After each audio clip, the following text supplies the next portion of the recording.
আসসালামু আলাইকুম, স্বাগতম আমাদের কম্পিটিটিভ প্রোগ্রামিং এর 13 নং ভিডিওতে। আজকে আমরা দেখব কোডফোর্সেস এর বিগিনার শিটের ই নং প্রবলেম, যার নাম এরিয়া অফ এ সার্কেল। আসুন পড়ে দেখি সমস্যাটি।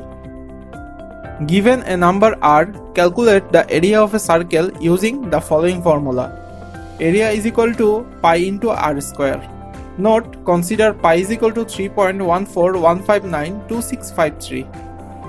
বলা হচ্ছে যে আর নামে একটি নাম্বার দেওয়া আছে এবং আমাকে একটি বৃত্তের এরিয়া বের করতে হবে এই ফর্মুলা দ্বারা, যে area is equal to pi into R square, এবং পায়ের মান ধরতে বলা হয়েছে 3.141592653। নিচে বলেছে input only one line containing the number আর।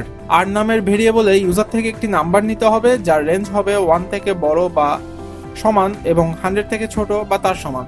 এরপর বলেছে output print the calculated area with 9 digits after the decimal point, অর্থাৎ ক্যালকুলেট করে এরিয়া বের করে আউটপুটে দেখাতে হবে। তবে 9 ডিজিট প্রিন্ট করতে হবে ডেসিমাল পয়েন্টের পর, অর্থাৎ দশমিক সংখ্যার পর 9 ঘর পর্যন্ত রেজাল্ট দেখাতে হবে। এই বিষয়ে আমি আগেই আলোচনা করে এসেছি 12 নং ভিডিওতে, দেখে আসতে পারেন। দেখুন এক্সাম্পলটি। ইউজার ইনপুট দিয়েছে 2.00 এবং আউটপুটে দেখাচ্ছে এই ভ্যালুটি, এবং এই ভ্যালুটি আসছে ইউজার থেকে নেওয়া সংখ্যার সাথে পায়ের ভ্যালু গুণ করে, যা উপরে একটি ইকুয়েশনে দেখিয়েছে। লক্ষ্য করলে দেখবেন এখানে দশমিকের পর 9 ঘর প্রিন্ট করেছে। নিচে বলেছে দেখুন, note, use the data type double for this problem. Use set precision 9 to print 9 digits after decimal point. You can use function set precision that are in #include io_manip library for example। একটি code দিয়ে দিয়েছে, অর্থাৎ এখানে বলা হয়েছে user থেকে value নিয়ে আমরা যে আর ভেরিয়েবলে রাখবো তার ডাটা টাইপ দিতে হবে ডাবল, এবং সেট প্রিসিশন ফাংশনের মান 9 ধরতে হবে, যেহেতু আমরা 9 ঘর পর্যন্ত প্রিন্ট করব। আর এখানে বলা হয়েছে চাইলে আমরা এই লাইব্রেরি আমাদের কোডে ব্যবহার করতে পারি, কিন্তু আমাদের তার দরকার হবে না। আমরা সাধারণত আমাদের কোডে যে হেডার ফাইলটা ব্যবহার করি তাতে কাজ চালানোর মতো সকল ফাংশনই রয়েছে। আর নিচে একটি স্যাম্পল কোড দিয়েছে ওরা, যাতে বুঝতে পারি কিভাবে আমাদের এই 9 ঘর প্রিন্ট করাতে হবে। চলুন এবার হাতে কলমে বুঝে ফেলি। প্রথমে ইউজার আমাদের দশমিক একটি সংখ্যা ইনপুট দিবে। দেখুন এখানে এক্সাম্পলে তাই করেছে, এবং নোটের মধ্যেও বলে দিয়েছে যে এর ডাটা টাইপ হবে ডাবল। এরপর তার রাখতে হবে আমাদের আর ভেরিয়েবলে। দেখুন এটিও প্রশ্নে বলেছে। এবার বলেছে একটি ইকুয়েশন দিয়ে আমাদের এরিয়া বের করতে। তো ইকুয়েশনটি দেখুন, পাই ইন্টু আর স্কোয়ার। তাহলে এই ইকুয়েশনে যে রেজাল্ট পাবো তা আমরা রাখবো এরিয়া নামক ভেরিয়েবলে, কারণ ওরা এই নামটি এখানে লিখে দিয়েছে। তাহলে ইকুয়েশন সলভ করি।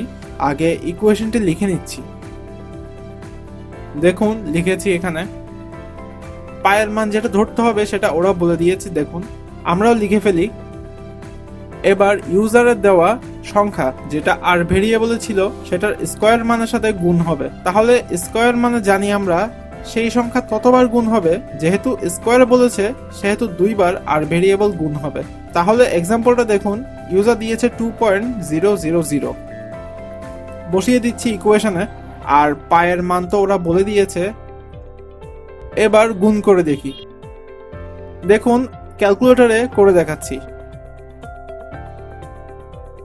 দেখেছেন ওদের সাথে মিলে গেছে, এবং ওরা 9 ঘর পর্যন্ত প্রিন্ট করিয়েছে। তাহলে এই যে ইকুয়েশন ক্যালকুলেশন করলাম এর রেজাল্ট তো রাখতে হবে কোনো না কোনো জায়গায়।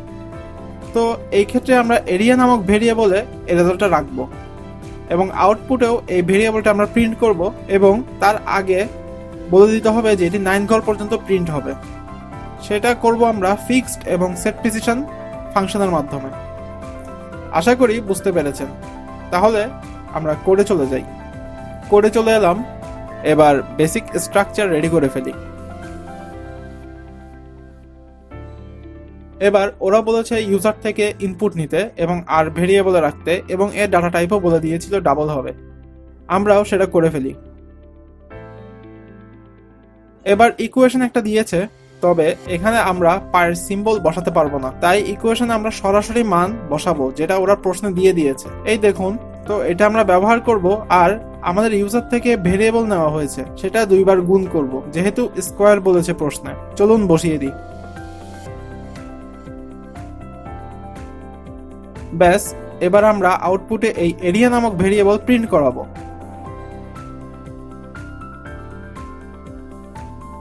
কিন্তু দেখুন আবারও প্রশ্নে ওরা বলেছে যে দশমিকের পর 9 ঘর প্রিন্ট করতে হবে, তাহলে সেটা আমাদের বলে দিতে হবে। সেট প্রিসিশন দিয়ে বলে দিচ্ছি। কিন্তু শুধু এই ফাংশন দিলে সে তো দশমিকের আগের ঘর সহ 9 ডিজিট প্রিন্ট করবে, কিন্তু আমাদের বলেছে দশমিকের পর 9 ডিজিট প্রিন্ট করাতে, অর্থাৎ আমাদের টোটাল রেজাল্ট আসবে 10 ডিজিট। দশমিকের পরে 9 ডিজিট প্রিন্ট হবে এবং দশমিকের আগে থাকবে 1 ডিজিট। তাই যেহেতু দশমিকের পরে আমরা 9 ডিজিট প্রিন্ট করাবো, তাই আমরা লিখে দিচ্ছি ফিক্সড কথাটি, যেটা ওরাও নিচে এখানে দেখুন স্যাম্পল কোডে বলে দিয়েছে। ব্যাস, কোড করা শেষ। রান করিয়ে দেখি চলুন। ওদের এক্সাম্পলে যে সংখ্যা ইনপুট দিয়েছে আমরাও তা দিলাম। দেখে নিন আউটপুট মিলেছে কিনা। মিলে গেছে দেখেন। তাহলে এবার কোডটি কপি করে নিচ্ছি সাবমিটের জন্য। এবার চলুন সাবমিট করে দিই কোডফোর্সেসে। সাবমিট করে দিচ্ছি। দেখুন অ্যাকসেপ্টেড হয়েছে। আশা করি পুরো প্রসেস বুঝতে পেরেছেন। আজকের ভিডিও এ পর্যন্তই। দেখা হচ্ছে আবার নেক্সট ভিডিওতে ইনশাআল্লাহ। কোনো কিছু জানার থাকলে কমেন্ট করুন, ভালো লাগলে শেয়ার করে দিন আর লাইক বাটনে প্রেস করে দিন। আর সাবস্ক্রাইব করতে ভুলবেন না এমএস একাডেমিকে। ধন্যবাদ সবাইকে। পরের ভিডিও দেখার আমন্ত্রণ জানিয়ে শেষ করছি। আসসালামু আলাইকুম।